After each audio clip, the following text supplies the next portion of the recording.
All right, let's talk property. So I'm doing this because the Army does such a great job of training officers on how to do property accountability that we don't hardly have any flippables, nothing along those lines, and change commands are super easy, and we love them all.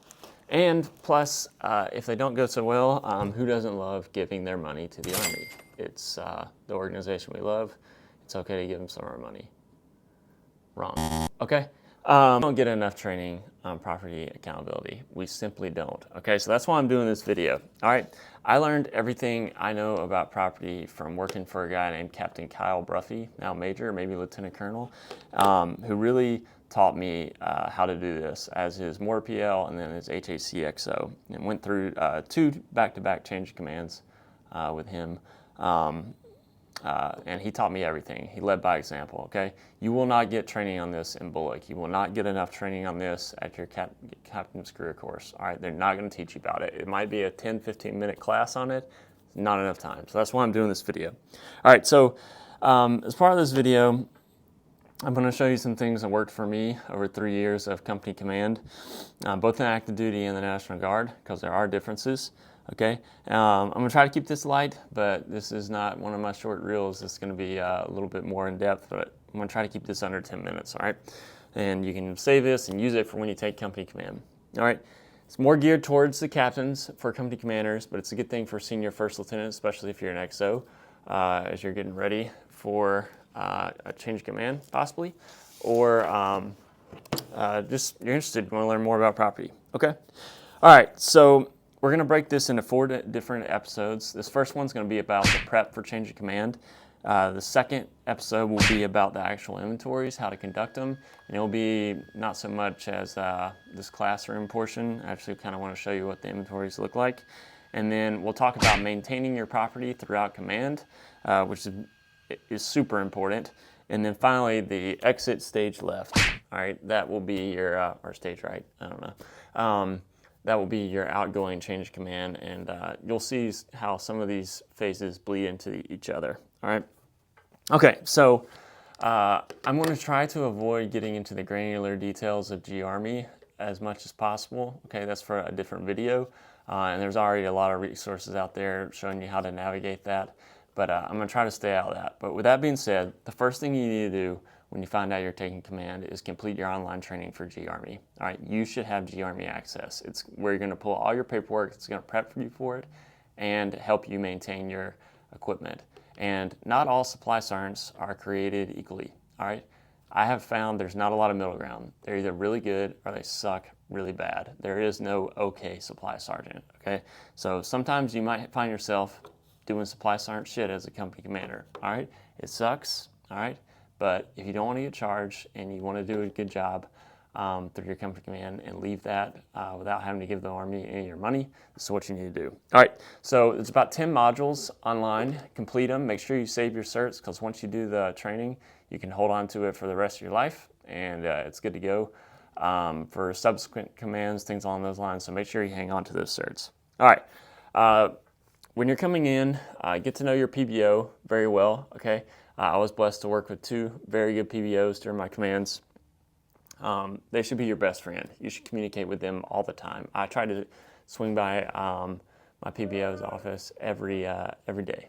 Not every day, sorry. They would have hated me. Every week, okay? Just touch base with them or ask them questions, see if they need anything. All right, get to know your PBO. Don't rely on your supply sergeant for that. Okay, so a couple things you're going to want to see up front. Ask for the primary hand receipt, and then I asked for the commander sub-hand receipt, and then the outbound and inbound sub-hand receipt, okay?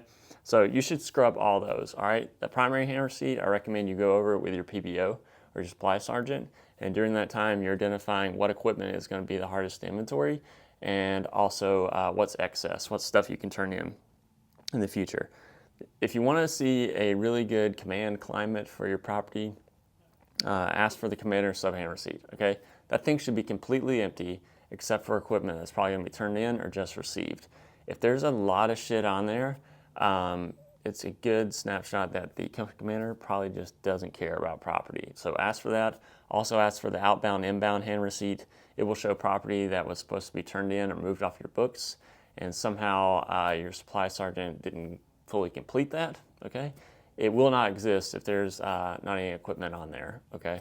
But that's something I did not know about until company command about this outbound, inbound hand receipt, okay?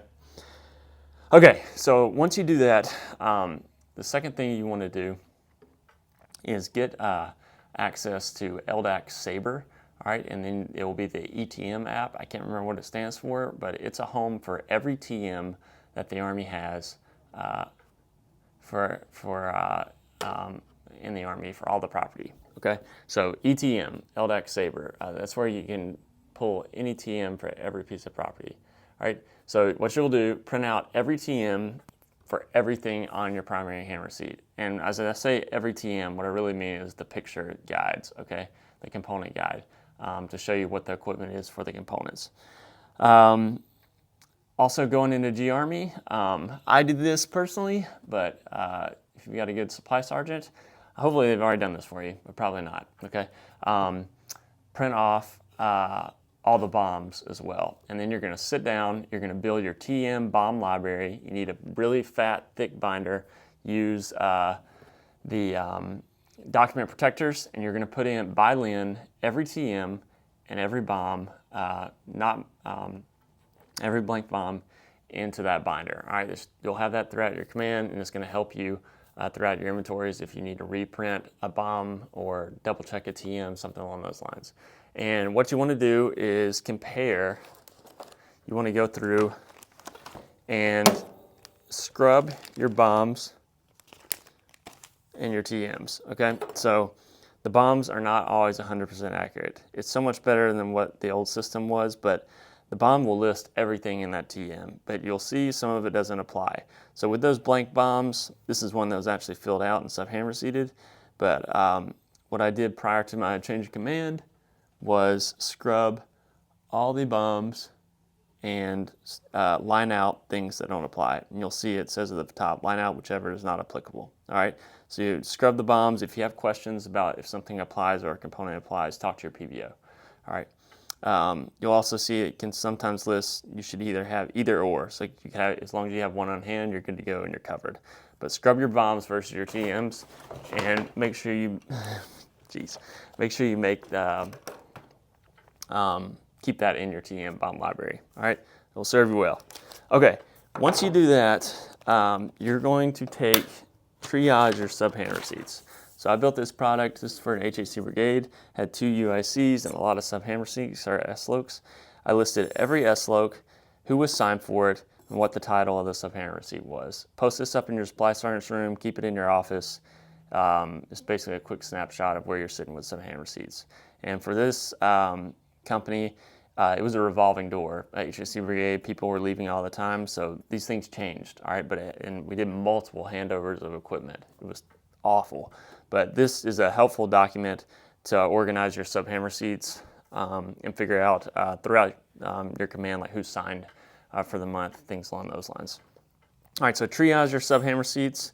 Talk to your supply sergeant PBO, figure out which ones are the hardest ones to inventory, okay? So triage them, figure out, and that will impact your schedule for your inventories. All right, so you're gonna take this, and then you're gonna build individual binders for all your sub-hand receipts. So within these binders, what I had up front for my inventories, 2 copies of the sub-hand receipt, one for them to draft, one for you to write on through your inventories and highlight stuff, and the second one is a fresh one that they'll sign once the inventory is done. Also prepared a counseling, which I can send to you if you provide me your military email. It's pretty lengthy counseling, but it lays out your expectations, and if it helps if you're ever missing equipment in the future during your command, because they basically agreed to what the rules and for your command were. All right, so you'll take from your TN library, make a copy of each bomb in TM and put it in here. So it's like a micro version of your TM bomb library, but it's broken down by sub-hand receipt. All right. For your inventory prep, I had 1 TM and 2 bombs, and I put them in the document protectors. All right. First one's for your inventory, so you'll actually list in here what the quantities were for the inventory, and then you'll have your second copy that is clean and that's the one you'll mark up for them to sign. I'm getting ahead of myself, sorry. But do this for every NSN, all right? And you can see here, like, yeah, for these radios, I did my research before. I labeled it with NSN. I highlighted which NSN applied. This was for some radio mounts, 119 Foxes. So I scrubbed the TM prior and identified what equipment applied, okay? Both for the picture guide and for the components, all right? And also, if you don't understand usable on codes, understand that, because basically up front, it will tell you in the TM what usable on code you're supposed to be using for that version of equipment. So that helps you identify what type of man pack I needed for that radio system, what type of carrying case applied and which ones didn't. It's a great secret that we don't talk about enough, okay? We don't educate enough on. But build a binder for each individual S-Loc subhammer seat, and those are your binders. Don't give them to anyone. Supply Sergeant can make those for you. Not can make a copy of those for you, but you keep these. These are your original copies. I put them in a tough box, and whenever I was in drill weekend or even on active duty, I kept it in my office locked away so no one could have it. And we'll talk more about the binders when we do the second episode about the inventories. Okay. Once that's complete, the schedule is key. So just remember you're not in command yet. Okay, so it will behoove you to remember that. You don't have the authority to tell people certain things, but you can impact how that schedule is routed. So I always ask to do the inventories by subhammer seat, and instead of Lin. The only time I ever did Lin when I was an infantry company commander, I did all the strikers together because that was going to take the longest amount of time. So I did those by Lin. But focus on doing your change command inventories by subhammer seat. All right, it will save you time. Within that schedule, as you can see here on the video, you should point out where the inventory is going to take place, who's going to lead it, who's going to be the NCO in charge, break it down by the hour, and then list every NSN that you want to see during that time, especially if you're dealing with a massive subhammer seat, okay? And you should publish that to the company, work with your company commander to build it. Just because you're the incoming command commander, you might be taking over for a guy who does not care about these inventories. So you might have to build it yourself, but make sure it works around your schedule. I would recommend don't work late, super into the night. Have a cutoff time, like 1700, 1800 every day. But plan it out by the hour and by subhammer seat, okay? All right, once that schedule is built, the last thing you'll do before your inventories, to officially kick off your change of command, is your in-brief with your PBO. It's usually about an hour-long brief. Okay, I was blessed to have 2 good PBOs, as I think I mentioned earlier, and this brief was actually really good. It answered a lot of questions that I had about some expectations from them, how things were different between active duty and the National Guard, how to maintain your property throughout. Come with your questions that you have and are loaded. They'll give you the ROE for the inventories as well, and they can also kind of tell you what to expect from those inventories and the state of the company's equipment from those in briefs. All right, yourself, the outgoing company commander, and the supply sergeant should all be there. All right, yeah, it's a good brief. But just know, as soon as that brief is complete, or once it starts, that officially kicks off your change of command. All right. Okay, if you have any questions, ask them in the comments, or you can send me a DM via on Instagram or TikTok, or to my email that's listed. So that kind of kicks off this YouTube series for the prep, and our next episode will be about the actual conducting of the inventories, and it'll be less classroom. I'll actually show you how to inventory things using the binders that were prepped for you today, and kind of the expectations you should have for your inventories during it, okay? But appreciate you tuning in and watching this. I know this is probably super boring for a lot of you, but hopefully this is helpful, especially for XOs and company commanders, because the change of command is a huge deal. You're setting out, it really, the way I always looked at it, property really sets the tone for the rest of your company. If your property's straight, you can focus on training, you can focus on taking care of your soldiers, and it's not a distraction, all right? But it is an ongoing process. It never stops. You cannot stop thinking about it. And it affects your eval. If you have effed up property, you are going to pay for it on your eval. I've seen referred OERs for it, okay? I've seen soldiers or officers charged a month's pay, base pay for this, okay? Getting GOMARs for this. It is something we do not focus on and train enough on, and it really bleeds out into other areas of your company. All right. Stay tuned for the next episode, which will cover the actual execution of the inventories, and I'll see you later. Let me know how I did in this video too.